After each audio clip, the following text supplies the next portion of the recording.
Glória a Deus, glória a Deus. Nós vamos ler 2 Reis, capítulo 4, do 8 ao 37, viu? Nós vamos ler bastante. Queria que você prestasse bastante atenção. Se a sua versão for muito diferente ou você começar a se perder, você pode acompanhar por aqui, pelo telão aqui, tá bom? Amém. Vamos lá? 2 Reis 4, a partir do 8, diz assim: Certo dia Eliseu foi a Sunem, onde uma mulher rica insistiu que ele fosse tomar uma refeição em sua casa. Depois disso, sempre que passava por ali, ele parava para uma refeição. Em vista disso, ela disse ao marido: Sei que esse homem que sempre vem aqui é um santo homem de Deus. Vamos construir lá em cima um quartinho de tijolos e colocar nele uma cama, uma mesa, uma cadeira e uma lamparina para ele. Assim, sempre que nos visitar, ele poderá ocupá-lo. Um dia, quando Eliseu chegou, subiu ao seu quarto e deitou-se. Ele mandou o seu servo Geazi chamar a sunamita. Ele a chamou e, quando ela veio, Eliseu mandou Geazi dizer-lhe: Você teve todo esse trabalho por nossa causa. E o que podemos fazer por você? Quer que eu interceda por você junto ao rei ou ao comandante do exército? Ela respondeu: Estou bem entre a minha própria gente. Mais tarde, Eliseu perguntou a Geazi: O que se pode fazer por ela? Ele respondeu: Bem, ela não tem filhos e seu marido é idoso. Então Eliseu mandou chamá-la de novo. Geazi a chamou. Ela veio até a porta e ele disse: Por volta desta época, no ano que vem, você estará com o filho nos braços. Ela contestou: Não, meu senhor, não iluda a tua serva, ó homem de Deus. Mas como Eliseu lhe dissera, a mulher engravidou e no ano seguinte, por volta daquela mesma época, deu à luz a um filho. O menino cresceu e certo dia foi encontrar-se com seu pai, que estava com os ceifeiros. De repente começou a chamar o pai, gritando: Ai, minha cabeça, ai, minha cabeça. O pai disse a um servo: Leve-o para a mãe dele. O servo pegou-o, levou a mãe. O menino ficou no colo dela até o meio-dia e morreu. Ela subiu ao quarto do homem de Deus, deitou o menino na cama, saiu, fechou a porta. Ela chamou o marido e disse: Preciso de um servo, de uma jumenta para ir falar com o homem de Deus e volto logo. Ele perguntou: Mas por que hoje? Não é lua nova nem sábado. Ela respondeu: Não se preocupe. Ela mandou selar uma jumenta e disse aos seus servos: Vamos rápido, só pare quando eu mandar. Assim ela partiu para encontrar-se com o homem de Deus no Monte Carmelo. Quando ela viu a distância, disse ao seu servo Geazi: Quando ele viu a distância, disse ao seu servo Geazi: Olhe, é a sunamita. Corra ao seu encontro e pergunte a ela: Está tudo bem com você? Tudo bem com seu marido? E com seu filho? Ela respondeu a Geazi: Está tudo bem. 27. Ao encontrar o homem de Deus no monte, ela se abraçou aos seus pés. Geazi veio para afastá-la, mas o homem de Deus lhe disse: Deixe-lhe em paz. Ela está muito angustiada, mas o Senhor nada me revelou e escondeu de mim a razão da sua angústia. E disse a mulher: Acaso eu te pedi um filho, meu senhor? Não te disse para não me dar falsas esperanças. Então Eliseu disse a Geazi: Ponha a capa por dentro do cinto, pegue o cajado e corra. Se você encontrar alguém, não cumprimente. Se alguém o cumprimentar, não responda. Quando lá chegar, ponha o meu cajado sobre o rosto do menino. Mas a mãe do menino disse: Juro pelo nome do Senhor e por tua vida, que se ficar, não irei. Então ele foi com ela. Geazi chegou primeiro e pôs o cajado sobre o rosto do menino, mas ele não falou nem reagiu. Então Geazi voltou para encontrar-se com Eliseu e lhe disse: O menino não voltou a si. Quando Eliseu chegou à casa, lá estava o menino morto, estendido na cama. Ele entrou, fechou a porta e orou ao Senhor. Depois deitou-se sobre o menino, boca a boca, olhos com os olhos, mãos com as mãos. Enquanto se debruçava sobre ele, o corpo do menino ia se aquecendo. Eliseu levantou-se e começou a andar pelo quarto, depois subiu na cama e debruçou-se mais uma vez sobre ele. O menino espirrou 7 vezes e abriu os olhos. Eliseu chamou Geazi e mandou chamar a sunamita, e ele obedeceu. Quando ela chegou, Eliseu disse: Pegue seu filho. Ela entrou, prostrou-se aos seus pés, curvando-se até o chão. Então pegou seu filho e saiu. Glória a Deus, pode se assentar. Nós vamos falar da presença de Deus hoje.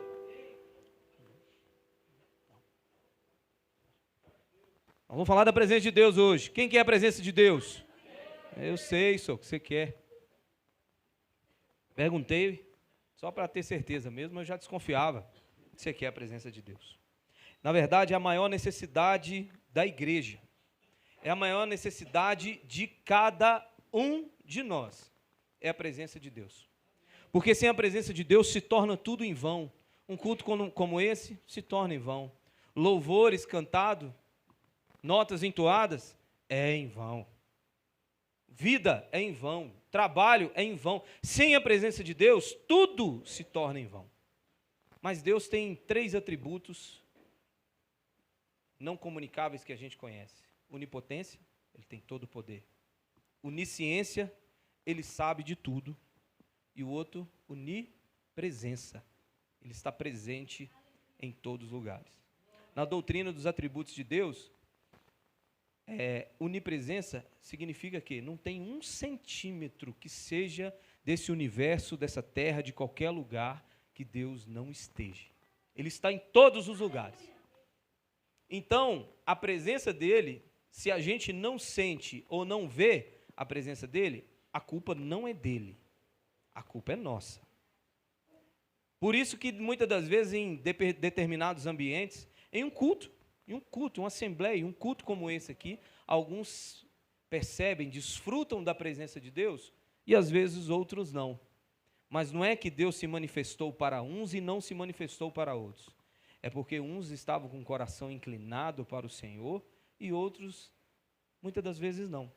Muitas das vezes a presença do Senhor se passou despercebida sobre a vida. Mas essa mulher é incrível, cara. Essa sunamita é incrível. E eu gostaria de hoje a gente entender dentro desse texto que a gente leu, a gente entender entre erros e acertos dessa mulher. E é incrível que a Bíblia fala que ela construiu. Eliseu, um grande homem de Deus, representante de Deus na terra, representava a palavra de Deus na terra, a representação de Deus, o que ele falava acontecia, debaixo de uma unção, de uma porção dobrada do Espírito de Elias. Se você voltar um pouco atrás, você vai ver Elias pedindo para ele, falando com Eliseu, olha, eu já estou prestes a ir embora daqui, pede logo o que você quer, porque daqui a pouco você não vai me ver mais. E agora, Eliseu pede uma porção dobrada do seu Espírito. Então, Eliseu é mais poderoso em obras, não que ele era maior, mas mais poderoso em obra, embaixo de uma porção dobrada de poder de Eliseu. Por exemplo, para a gente fazer um comparativo com Eliseu, com Elias. No texto, Eliseu oferece para a sunamita que ele possa interceder ao rei ou ao comandante do exército, coisa que Elias não fez. Elias foi caçado pelos reis Acabe e Jezabel. Então Elias, ele tinha influência, e agora esse homem, a Bíblia fala que ele passava de vez em quando sobre Sunem, indo para o Monte Carmelo orar, ele passava pelaquela região todas as vezes, e ela falou assim, ô gente, vem cá moço, toma uma água aqui ó, toma uma água, come alguma coisa. Mas ela não se conformou com de vez em quando. Você não dá essa sensação no seu coração de vez em quando, não? Que só domingo é pouco? Que só de vez em quando é pouco? Só vir, às vezes, no culto e desfrutar da presença de Deus de vez em quando é pouco? Às vezes não bate um desespero de alma, como essa sunamita teve? Falou, não, de vez em quando aqui está pouco. Eu quero a presença dele sempre na minha casa, vou construir. Olha a intencionalidade dela, olha como é que ela age em direção, olha como é que ela caminha com um passo de fé. Eu vou construir um lugar para ele. Lembrando que Eliseu era a representação do próprio Deus, era Deus na terra. Então Eliseu agora, ela faz um quarto para ele, fala assim, não, ela fala com o marido, está pouco, ele, o negócio dele vir aqui de vez em quando, está pouco. Eu quero um lugar para ele, eu quero construir agora um lugar. Ela não queria mais um culto de vez em quando, ela queria mais de Deus, intimidade. Ela queria um lugar permanente na vida dele, um lugar particular na sua casa, na sua vida. E é isso que nós precisamos. Quando a gente olha para a presença de Deus, a gente precisa entender isso. Que a gente precisa da presença de Deus, viver na presença de Deus, e não às vezes desfrutar dessa presença de Deus de vez em quando. Êxodo 33. O povo caminhando pelo deserto. Moisés sobe ao monte para conversar com Deus. E ele demora um pouco. Quando ele chega, o povo fez para adorá-lo bezerros de ouro. E o povo cai na idolatria. E agora Deus se ira contra o povo, e Deus vira para Moisés e fala bem assim, olha, o que eu prometi, eu vou cumprir. Eu vou cumprir o que eu prometi para vocês. Eu tirei vocês do Egito e vou levar vocês para a terra prometida. Mas eu não vou enviar o anjo com vocês. Êxodo 33, 15.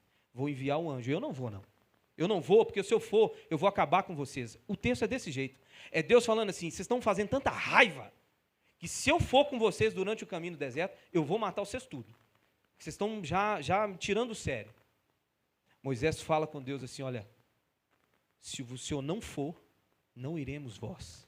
Eu não vou. Se o Senhor não for, eu não vou. E Deus falou com ele assim, olha, eu vou enviar um anjo. Anjos são ministros de Deus, gente. Apocalipse 21 diz assim, que nos últimos dias, o Senhor enviará um anjo. Gente, um anjo vai amarrar Satanás, vai jogar no abismo, no lago de fogo, um anjo só. Tipo assim, você acha que a batalha nos últimos dias vai ser assim, aquela batalha, sabe, meio cruzeiro atlético, aquela rivalidade, não sei quem vai ganhar, que tensão. Não, só. Nos últimos dias o Senhor falar assim, tem um anjo à toa aí, gente. Ô filho, vai lá, amarra Satanás para mim. O anjo tem poder. Poderia ser um anjo acompanhar eles até a terra prometida. Mas Moisés sabia a importância da presença de Deus. Ô irmão, às vezes um pastor é legal só. Às vezes você vir no culto de vez em quando, é legal, sentir uma presença, é legal. Mas nada melhor do que viver na presença de Deus. Viver, é uma vida. É legal muitas das vezes participar, sentir um derramar, um mover do Espírito. Você está numa conferência, num culto onde Deus toca e há um mover do Espírito, é muito bom. Mas uma vida cheia do Espírito é melhor. Viver no Espírito é muito melhor. É melhor, só é bom você estar aqui, louvores como esse aqui sendo cantados, você poder sentir a presença de Deus. Mas viver na presença de Deus como Moisés fez, é muito melhor. Moisés falou com Deus, falou assim, se o Senhor não for, eu não vou. Se o Senhor não for, eu não vou. Eu não vou. Mas esse relacionamento agora da sunamita com Deus, esse relacionamento agora causou alguma coisa. Deus agora quer fazer um milagre sobre a vida da sunamita. Deus agora quer fazer um milagre. Deus agora quer fazer um milagre da sua presença. Essa ideia de presença, de se estar presente, não foi ideia do homem. O homem um dia não acordou, Moisés um dia não acordou, eu, você, qualquer um que esteja aqui, um dia não falou assim, olha, vou viver na presença de Deus. Não. A ideia de estar presente, primeiro partiu de Deus. Êxodo 29, 45, 46 diz assim, ó, e habitarei no meio dos israelitas e serei o seu Deus. Saberão que eu sou o seu Senhor, o seu Deus, que os tirou do Egito para, esse para aqui é um propósito, determina pelo que está falando, para habitar no meio deles. Eu sou o Senhor, o seu Deus. É a ideia de Deus. É a ideia de Deus de estar no meio de nós. De estar no meio de nós. Desde o Éden, passando por Moisés, Jesus, a ideia é, Deus quer habitar no meio de nós. Deus disse isso para o povo. Em Êxodo 25, ele fala assim, e farei um santuário para mim, e habitarei no meio deles. Aleluia. Habitarei no meio deles. É Deus querendo agora habitar no meio do seu povo. Percebe que não é ideia do homem? O homem fala assim, olha, estou me sentindo sozinho, vou ficar na presença de Deus. Que coraçãozinho nosso é caído, só, corrompido. Nós não temos essas ideias não, moço. Essas ideias boas, assim, não tem não, nós só tem ideia ruim. Agora Deus se deixa ser achado por nós. Deus se manifesta a presença dele entre nós. Depois No deserto, Deus falou, olha, faça para mim um tabernáculo, um santuário, para me habitar no meio de vocês. Logo em seguida, seguindo a ordem cronológica, Salomão constrói um templo. E a glória de Deus se manifesta no templo de Salomão. Não é aquele lá do Edir Macedo não, tá, gente? Era o templo de Salomão. A glória de Deus se manifestava, era a presença de Deus se manifestando no meio do povo. A sua Shekinah, a sua glória se manifestando no meio do povo. Mas agora, em Jesus, na pessoa relacional de Jesus, no Cristo Jesus que nos fez as pazes com Deus, nos fez agora amigos de Deus, o que o anjo falou para Maria? Olha, ele será quem? O Emanuel, Deus conosco. Agora Deus veio habitar entre nós, definitivamente, através da pessoa de Jesus Cristo. Se Deus queria se relacionar com o homem no Éden, o pecado impediu. Se Deus quis estabelecer um relacionamento com Deus através do tabernáculo, era muito pouco. Aquilo só apontava para Cristo Jesus, que estaria no meio de nós. Você pode abrir sua Bíblia em João 1.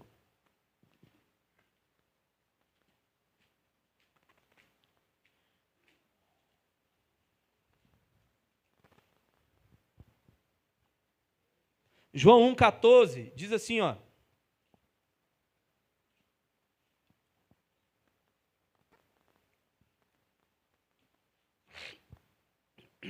João 1,14.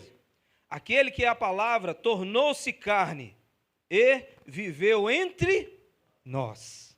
Vimos a sua glória, glória como do unigênito do Pai, vindo cheio de graça, de verdade. Agora é Deus conosco. Percebe que a presença dele, a ideia dele desde o começo? Ele quis estar no Éden, ele quis estar no templo, ele quis estar no tabernáculo, e agora, através da pessoa de Jesus Cristo, ele está entre nós e está aqui. A presença dele está aqui hoje. Jesus Cristo está aqui. A presença dele se manifestando fé em seu coração, manifestando esperança em seu coração, mudança em seu coração, arrependimento em seu coração. É isso que a esperança dele traz. Apóstolo Paulo, em 1 Coríntios 6,19, segue a mesma lógica de Cristo Jesus. Agora falando que somos templos do Espírito Santo. Agora Deus, habita, Cristo Jesus vem possibilitando agora, através do novo nascimento, através da ação do Espírito Santo regeneradora, quando aceitamos Cristo como Salvador, Jesus agora vem morar dentro de nós. É a presença dele se manifestando. A presença dele. E para completar, Jesus diz, estarei com vocês até os últimos dias. É a presença gloriosa, maravilhosa do nosso Senhor Jesus. O livro de Apocalipse fala, é Apocalipse que ouvi uma forte voz que vinha do trono e dizia, agora o tabernáculo de Deus está entre nós. O céu não é céu só porque é céu, o céu é céu porque Deus está lá. O céu é céu porque a presença de Deus está lá. Vocês estão entendendo? O céu não é céu porque é só um lugar bonito, um lugar de paz, onde não haverá mais choro. Não é só por isso, o céu é céu porque o tabernáculo de Deus estará entre nós. Cristo estará entre nós o tempo todo. Ele é. Mas a presença de Deus, vamos voltar para o texto. A presença de Deus causa efeitos colaterais. Efeitos colaterais, o que significa? Resultados que você não esperava. Você não estava esperando. Viver na presença de Deus causa efeitos colaterais. O presente que foi oferecido para a sunamita, Eliseu ficou satisfeito, olhou e falou assim, poxa, você teve tanto trabalho de construir esse quarto para nós, agora o que eu posso fazer por você? O que eu posso fazer por você? E ela vira e fala assim, tá bom, senhor, não precisa de nada, não. Não precisa de nada. Mas Deus queria mudar o destino dela. Deus queria mudar a história dela. O filho aqui representa muito mais do que só a maternidade, tirar foto, postar no Instagram com o menino. Naquela época, um filho representava muito. O texto diz que o marido dela era velho. Uma mulher rica, mas com um marido velho e sem filhos. Quem lembra do livro de Ruth? o desespero de Ruth e Noemi pela sua geração. Não ter filhos naquela época, muitas das vezes, significava a morte. Significava não ter cuidado, não ter provisão, geração, não ter ninguém que cuidava. Se a gente voltar um pouquinho mais atrás, a gente vai ver a história de uma viúva com filhos pequenos que já estava entregue à morte. Matrimônio, naquela época, para uma mulher, matrimônio e filhos significava segurança, proteção, provisão e um destino novo. E um destino novo, não era só aquele filho para você comprar roupa lá bonita, colocar e postar e trazer para o culto bonitinho, não. Tinha muito mais significado do que tinha hoje. Então, ela era uma mulher rica, só. O texto já começa falando, uma mulher de Sunem, uma mulher rica. Então, Eliseu, é como se Eliseu virasse para ela e falasse bem assim, o que você deseja? E ela falando assim, não, eu não preciso de nada. Eliseu, pode-se entender pelo texto que Eliseu olha para ela e fala assim, mas não é, eu não estou perguntando o que você precisa, eu estou perguntando o que você deseja. É diferente. De repente a gente não está precisando de nada, só. De repente a gente não está precisando imediatamente de algo material. Muitos de nós vivem uma vida tranquila, só. Não somos avarentos, não somos desesperados pelo dinheiro, o amor do dinheiro, não temos essa raiz, desse amor ao dinheiro em nosso coração, mas muitas das vezes tem sonhos adormecidos em nosso coração. Tem coisas pela qual não oramos mais. Tem coisas pelo qual não falamos mais com Deus. Percebe que com uma mulher já com marido de idade, uma mulher rica, uma mulher que tinha servos, uma mulher que tinha condição financeira, construir um quarto. Gente, construir hoje já é caro. Você pensa naquela época, construir. Ela construiu, mobiliou, botou cama, botou lamparina, botou uma mesa. A mulher tinha dinheiro, moço. Agora ela está diante de Deus, ela está diante da presença de Deus. Eliseu vira para ela e fala bem assim, o que você quer? O que você deseja? Ela, não, eu não preciso de nada. Muitos de nós estamos vivendo exatamente nessa circunstância. Desejamos algo. Desejamos uma transformação um pouco mais profunda, mas nós achamos que o relacionamento nosso com Deus fica só naquela coisinha superficial. Ah, não, meu carro está bom, Deus. Não, minhas contas estão até pagas. Tem uma continha ali, outra atrasada, mas mês que vem eu já coloco em dia. Não, mas está tudo certo. É Deus olhando no mais profundo do seu coração, falando assim, tem algo aí dentro. Tem algo aí dentro que você nem pede mais. Como a sunamita fez, ela nem pediu. E quando não se pede mais, é porque dói o coração. Sabia, coisas que nos machucam, a gente não fala mais.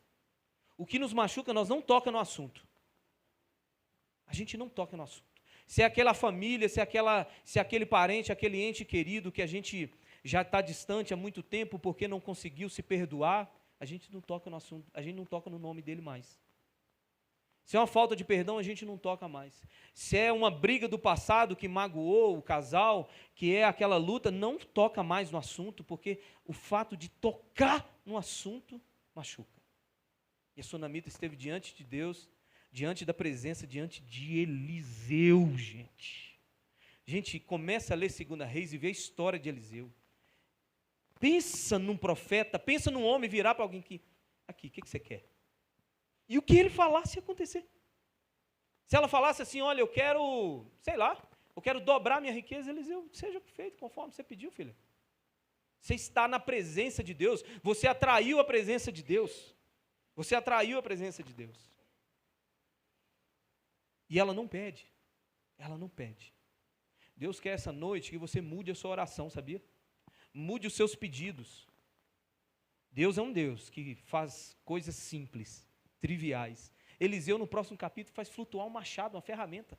Ele ia para cair no rio, ele caiu no rio, Eliseu orou e o machado flutuou. Coisa trivial do dia a dia. Mas Deus é um Deus que muda história. Deus é um Deus que muda destino. Você nunca pensou nisso não, gente? Você tem um novo destino na sua vida, uma nova história, Deus escreveu uma nova história, de repente sua família. Você tem orado pela sua família? Você tem buscado ou você desacreditou? Você acha que não dá mais? Deus está diante de você, você fala assim, tá bom. Na sua mente está assim, tem aquele B.O. lá, mas não vai acontecer. Você pergunta assim, mas a sunamita agiu assim? Ela virou para Eliseu e falou assim, não me iluda. Não iludas tua serva. É como se ela estivesse dizendo assim, você pode um monte de coisa, Jesus, mas isso aí eu acho que para o Senhor é muito. Deus é poderoso. Deus é poderoso para mudar a minha vida, mudar a sua vida. Deus é poderoso. Você já imaginou sua família? Em um domingo, em uma ceia de Natal, vamos falar domingo não, um dia 24 para o dia 25, sua família toda celebrando, não é chapinha e sangue de boi, não. Sua família celebrando o nascimento do Salvador, o nascimento do Salvador do mundo, Jesus Cristo. Dá, gente. É preciso ter fé, só. É preciso acreditar. Se a sunamita acertou em buscar a presença de Deus, ela errou quando ela não entendeu os efeitos colaterais da presença de Deus. E prevaleceu sobre a sunamita, ainda que ela não pediu, a soberania de Deus. Porque na presença de Deus, a soberania dele manda mais do que você acredita ou não. Ele faz na sua vida. Quem lembra do homem do tanque de Betesda? O homem está lá, há não sei quantos anos, esperando um anjo chegar, mover a água. Jesus, o Verbo, Cristo Jesus, está diante dele, com toda autoridade, poder. Todo o Filho de Deus, diante de um homem aleijado. Ô filho, o que você quer? Aí começa a choração de pitanga. É porque o anjo vem, sacode a água, e ninguém me ajuda para colocar lá. Jesus está quase falando assim, ô mula de Balaão, o que você quer? O que você quer? Mas, independente da resposta dele, a soberania de Cristo falou mais alto. Pega a tua maca, levanta-te e anda. Aleluia. Na presença de Deus, querido, muitas das vezes, você recebe bênção sem nem pedir. Quem já foi abençoado sem nem pedir? Isso, eu sei que você foi, senhor. Eu sei que você foi. É aquela bênção que você fica até constrangido. As lágrimas, as maiores lágrimas que eu já tive aqui no culto, é constrangimento da parte de Deus, por falar assim, Jesus, eu não pedi. Como é que o senhor pode fazer um negócio desse, senhor? Só apela também, de vez em quando. Para abençoar, sou exagerado, senhor, também. É a graça do Senhor, vem sobre a sua vida. Mas o que manda, querido, é viver na presença de Deus. A presença de Deus está aqui, ela pode ser manifesta na tua casa, no teu trabalho, onde você estiver. Lá no seu trabalho, naquele lugar mais improvável da face da terra. Deus está lá com você. A presença de Deus está lá com você. Nas coisas mais triviais. Um pedreiro esse dia mexendo lá em casa. E fazer uma rede de esgoto de 2 banheiros, e joga cano para lá e joga cano para cá. E ele começou a coçar a cabeça, e eu falei, eu vou sair de perto, que nessas horas, às vezes palpite mais atrapalha do que ajuda. Mas uma hora eu passei assim, olhei, falei, não vou falar. E eu pensando, Senhor Jesus, me ajuda porque... nós estamos desde de manhã nesse trem aqui, e o dia de pedreiro não é barato. Nós estamos aqui, pedreiro é igual médico. Aí eu falei, esse trem não está bom aqui, só. De repente eu virei para ele e falei assim, deixa eu falar com você. Se você pegar essa pecinha e fazer assim, virar para cá. Ele olhou. Ué, rapaz, não é que assim dá certo? Falei, gente, é o Senhor se manifestando nas coisas mais simples da vida. Mas ele se manifesta em grandes coisas. É assim, é a soberania de Deus. Mas para viver, presta atenção, para a gente poder finalizar. Mas para viver debaixo dessa soberania de Deus, a gente precisa lidar com frustrações, sabia? A gente precisa saber lidar com, às vezes, os percalços no meio do caminho. E não é só flores. O que nos atrapalha viver com Deus é isso. O medo da sunamita é esse. Quando o filho dela morreu, o que ela foi lá e falou com Eliseu? Eu falei para você, eu te falei para não fazer isso, que ia me frustrar. Eu falei para não iludir a tua serva. Eu não pedi um filho para você, Eliseu, eu não falei nada. Para que você foi tocar na área mais frágil da minha vida? Ô, gente, não ter filhos naquela época significava uma série de coisas. E ela falou assim, por que você tocou na área mais frágil? Ministérios, eu percebo que muitas das pessoas, quando ingressam nas igrejas, quando aceitam Jesus, recebem profecias sobre a vida, que elas serão ministros da palavra, pregadores, que vão evangelizar, que vão ser missionários, mas ao longo do caminho, frustrações vão acontecendo, e esses sonhos vão morrendo. E as pessoas, a partir daí, já não querem mais lidar com frustrações. Porque começa agora a olhar para a vida, olhar para a sua vida e falar assim, poxa, tá bom, eu estou aqui na igreja, vindo todo domingo, e aquele sonho ficou para trás. Aquele sonho, muitas das vezes, que Deus colocou no seu coração. Aquele sonho, muitas das vezes, que o Senhor colocou.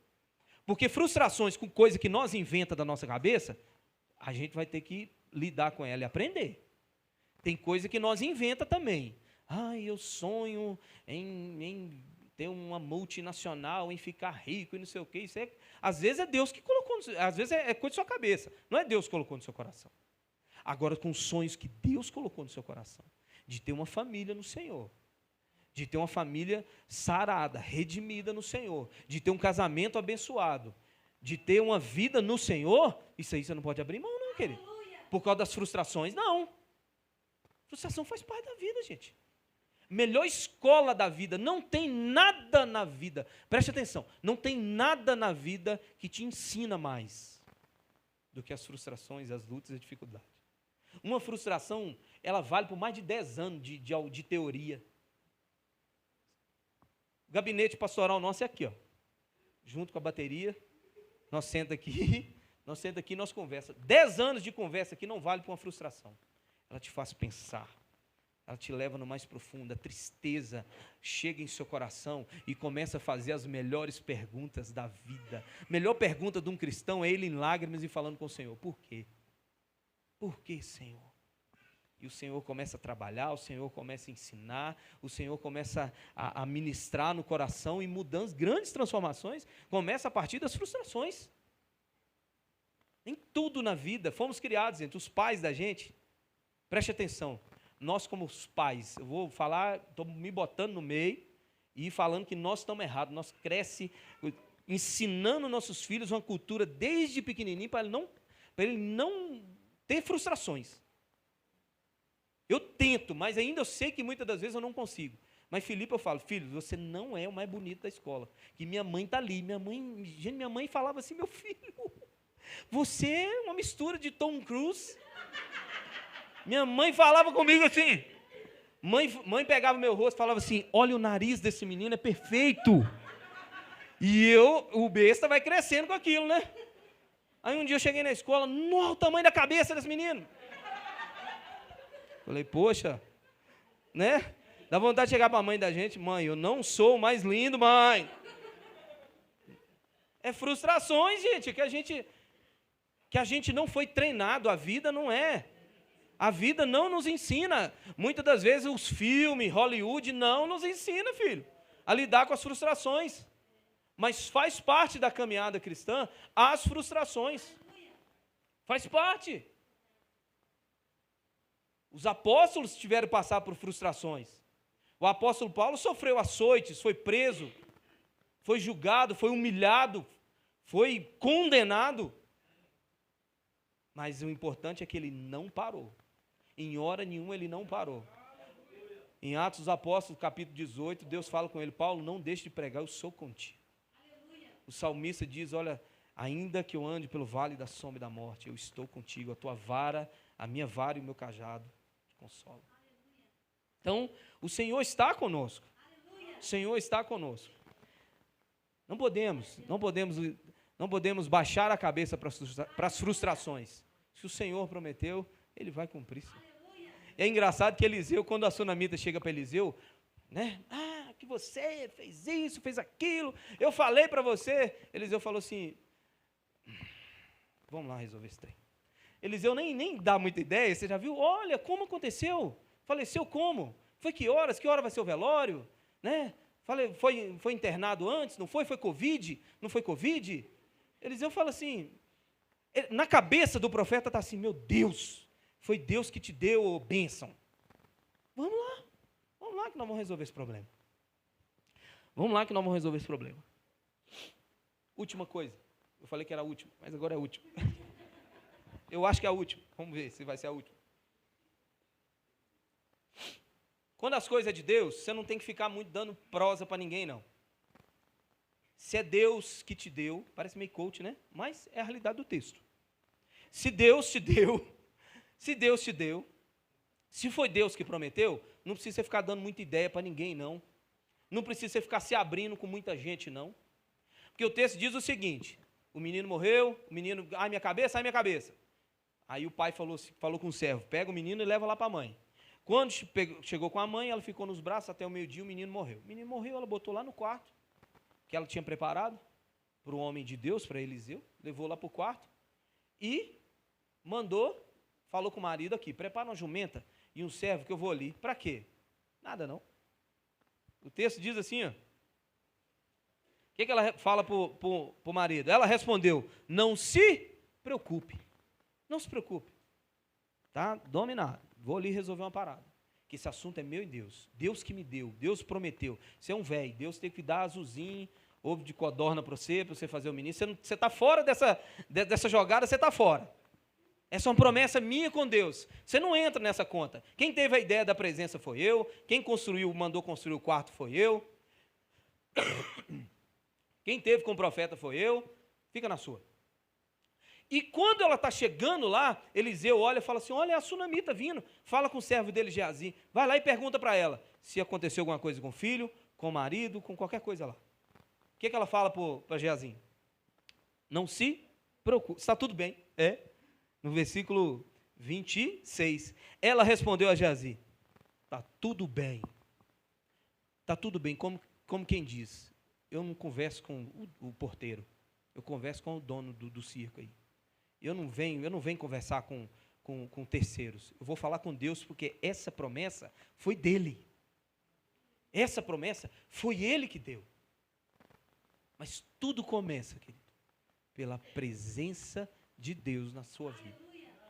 Tudo começa pela presença. Busque a presença do Senhor, clame pela presença do Senhor. O Senhor não é qualquer um para ele falar assim, ele está aqui. Ué, como ele está aqui? Desfrute, ore, ouça o Senhor, clame ao Senhor, clame ao Senhor. Jeremias 29, 11, 12 diz assim, porque sou eu que conheço os planos que tenho para vocês, diz o Senhor, planos de fazê-lo prosperar e não de causar-lhe dano, planos de dar-lhe esperança e um futuro. É Deus dizendo, eu sei os pensamentos que tenho sobre vós, pensamentos de bem e não de mal, para lhe dar um fim que você deseja, um plano, um futuro para você. Eu sei, esteja na minha presença e no mais eu vou fazer. O que o salmista diz? Buscai ao Senhor, agradai o coração do Senhor e o mais ele fará. O Senhor é galardoador daqueles que o busca. O Senhor abençoa, galardoa aquele que busca, aquele que está na sua presença. Às vezes a gente fica tentando cortar caminho. A gente não vive uma vida na presença do Senhor. Mas de alguma forma a gente entende que a gente vai passar uma semana desleixada e vai chegar num culto e a presença de Deus vai manifestar, vai acontecer, um milagre vai chegar. Viva na presença. Viva na presença que Ele vai cuidar da sua vida. Viva na presença de Deus que Ele vai tratar as feridas do seu coração. Ele vai ressuscitar esses sonhos que estão mortos aí dentro. Que você já não ora mais porque desistiu, porque acha que não dá, e nos seus olhos não dá mesmo. Não dá. Não faça esse tipo de cálculo, que não dá. Você fala assim, minha esposa é mistura de Jezabel, a mulher rixosa de Provérbios, e bate aquilo no escador, sai minha esposa. Mas Deus pode fazer dela uma mulher virtuosa. Meu marido é uma mistura de Acabe, é uma mistura de Balaão, é uma mistura de Faraó, um homem é o capeta. Mas Deus pode fazer. Eu sei que ele é. Mas Deus pode fazer. Deus pode mudar, Deus arranca.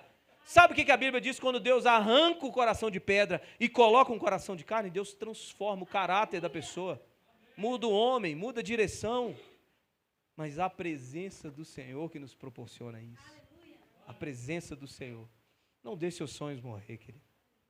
Não deixe seus sonhos, não deixe de orar pelos seus sonhos. Não deixe de orar pelo aquilo que o Senhor colocou no seu coração, o seu ministério, pelo aquele dom que Ele te deu. E vigia, varão. Vigia, varoa, que a parábola dos talentos diz que o Senhor vai voltar e vai cobrar de cada um aquele que deu. Tem gente aqui hoje que Deus deu o dom de falar, de ministrar, de pregar o evangelho, anunciar as boas novas e está enterrando o talento. O Senhor vai voltar. E não adianta, Senhor, é porque eu achei que o Senhor era um Senhor muito severo e eu não quis fazer. Sabe o que o Senhor diz na parábola? Por você saber que eu era severo, você não podia enterrar. Por você saber que eu sou um Senhor severo. Não desista, não deixa seu sonho morrer. Hoje, vou virar pastor. Vou virar. Hoje, a partir de hoje, não quero brincadeiras. Seriedade. Sou um homem sério, contido, poucas brincadeiras. Falar um pouco mais devagar, sem brincadeiras.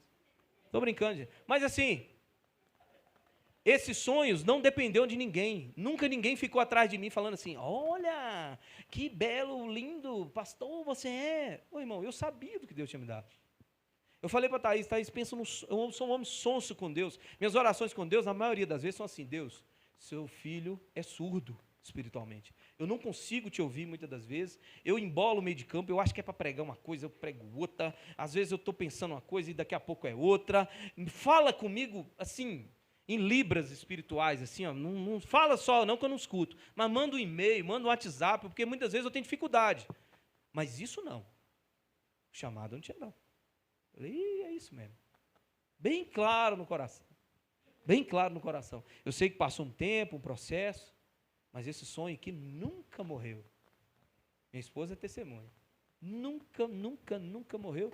Em qualquer situação que teve na nossa vida, de mais luta, menos luta, de dificuldade, de emprego, de desemprego, de qualquer coisa. Eu sempre falei, Thaís, essa promessa não morre aqui no coração, não. Não morre. As lutas vêm, as frustrações vêm, nem sempre tudo é flores. Você pastorear uma igreja junto com o pastor Robson não é fácil, que ele tem um coração gigante, então ele joga o sarrafo para cima. Então faz com que você também queira ter um coração parecido com ele, um coração generoso, um coração que se preocupa. Então não é fácil. Não é fácil. Mas quem chamou você é o mesmo que me chamou. E quem nos chamou para viver nessa presença dele é maior do que nós. É maior. Quem nos chamou, quem colocou o chamado no seu coração é maior do que você. Quem colocou o chamado no meu coração é maior do que eu. Quando eu era pequeno, quando eu era mais novo, antes que vocês façam piada, quando eu era mais novo, a gente morava lá em Santo Antônio, Bahia. Uma cidade, parece Gramado, assim, só na entrada. Santo Antônio é a cidade mais fake news da face da terra. Na hora que você está chegando, você fala, meu Deus, que cidade colonial. Tem umas árvores assim, ó. As árvores cresceu e ela foi fazendo tipo um arco assim, que os caminhões passam por debaixo. Aí ficou aquele arco, aquela sombra, aquelas folhas caídas no chão. Você acha que vai chegar assim, numa cidade, sabe, lá do sul, Canela, Gramado. Você fala assim, meu Deus, que cidade colonial, não deve ter nem muro as casas. Você vai chegando, meu menino, mas passou das árvores, já começa. Santo Antôniozão velho, e nós morava lá, moço. E lá, tem uma mercearia lá, eu acho que ela está lá desde Adão e Eva, não tem condição. Desde que eu não entendo, tem lá uma mercearia que chama Jacó, um rapazinho lá, Jacó. E eu lembro que eu era pequeno, tinha uma caderneta e pai mandava eu ir lá buscar as coisas lá, no Jacó. Gente, eu tinha 4 anos de idade. 4 anos de idade, chegava lá no Jacó aqui, ó. O pai mandou buscar uns 10 pão de doce aí, mas tá de sal e tal. E Jacó, o que Jacó fazia? Ele me dava. Mas como você vai entregar algo, uma mercadoria, algo de valor para um menino de 4 anos? Porque quem mandou era maior do que o menino. Isso acontece na sua vida, com os seus sonhos. Quem colocou os sonhos dentro do seu coração é maior do que você. Ele sabe que dá para fazer, que só depende de você acreditar e não ter medo das frustrações. Segue o seu caminho, segue os seus sonhos. Errou, caiu, perdeu. Comece de novo. Recomece. Você pode ficar de pé, querido? Trem arrumado.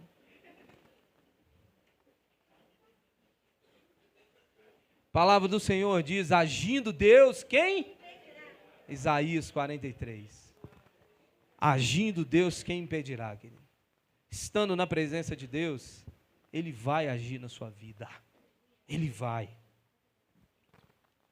Ele vai agir na sua vida. E eu queria essa noite que você orasse comigo, pela aquela coisa, aquele sonhozinho, aqueles planos que você pegou, botou dentro da gaveta, botou ali sabe aquela gaveta, aquele lugar em cima do guarda-roupa na sua casa, daquelas coisas que você não tem coragem de jogar fora, mas você já não mexe com aquilo mais. Você sabe que são coisas importantes, mas são coisas importantes que ficam muito guardadas e você não acessa mais. Eu queria que essa noite você fizesse essa oração comigo. Você fosse lá nesse lugar, tirasse esse sonho da gaveta, entregasse para o Senhor essa noite. Aquele chamado que Ele colocou lá atrás. A nossa igreja, a Igreja Missão Ágape, ela tem uma promessa sobre ela de ser uma igreja que caminharia nos passos de José de Arimateia, que cuidaria do corpo ferido, e assim o é. Boa parte dos membros que congregam com a gente veio com alguma ferida no corpo, que viveu lá atrás, que passou por alguma congregação, alguma até mesmo na família, e chega pelaquela igreja, aqui pela essa porta, ferido, que muitas das vezes alguma coisa deu errado.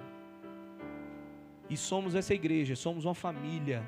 Deus não tira, a gente não consegue desvencilhar essa característica da Missão Ágape, que é de ser uma família, de fazermos parte um da vida do outro. Mas as pessoas que entram ali, em nome de Jesus, são só feridas. Os sonhos precisam estar vivos. Feridos sim, mas desistir não. A gente pode estar ferido, a gente pode estar frustrado, como a sunamita, a gente pode virar para Deus e falar assim, o Senhor está querendo me iludir de novo. Não, querido, o Senhor está querendo ressuscitar esse sonho no seu coração hoje de novo. Feche seus olhos. Pai, em nome de Jesus. Senhor, te entrego cada um aqui nessa noite, Deus. Que a Tua graça e o Teu Espírito Santo possa fazer cada coração, cada mente lembrar, Senhor.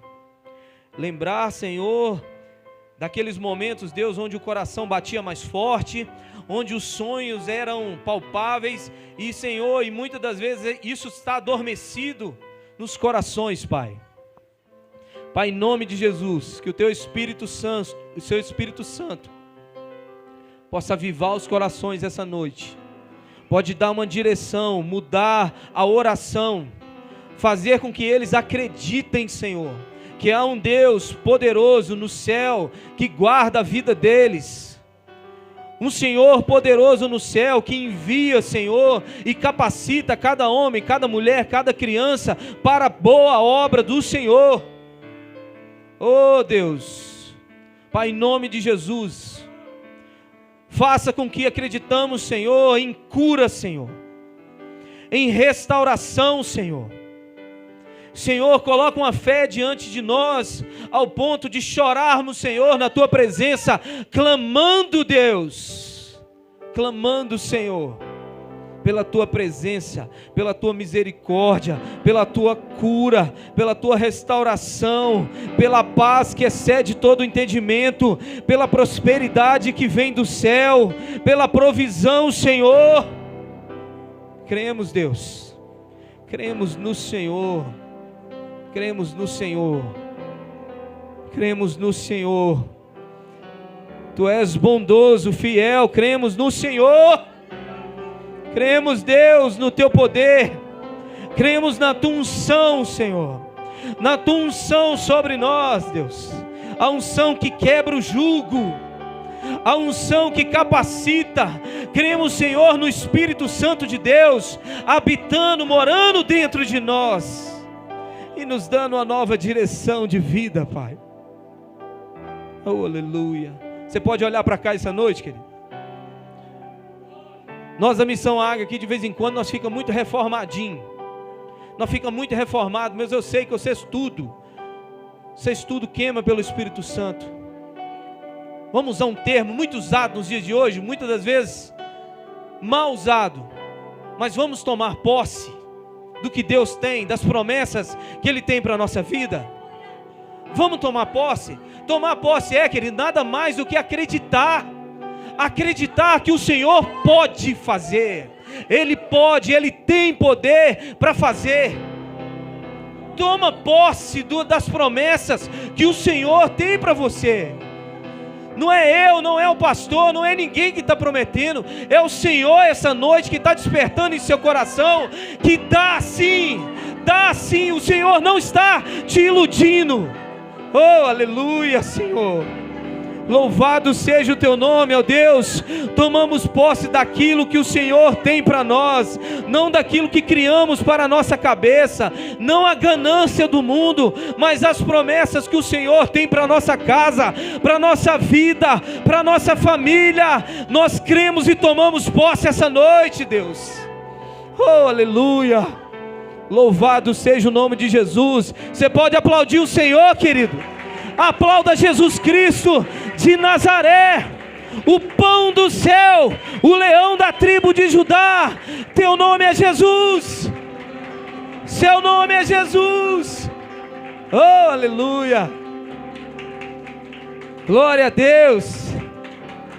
Maravilha, maravilha. E agora? É agora? Ai, ai.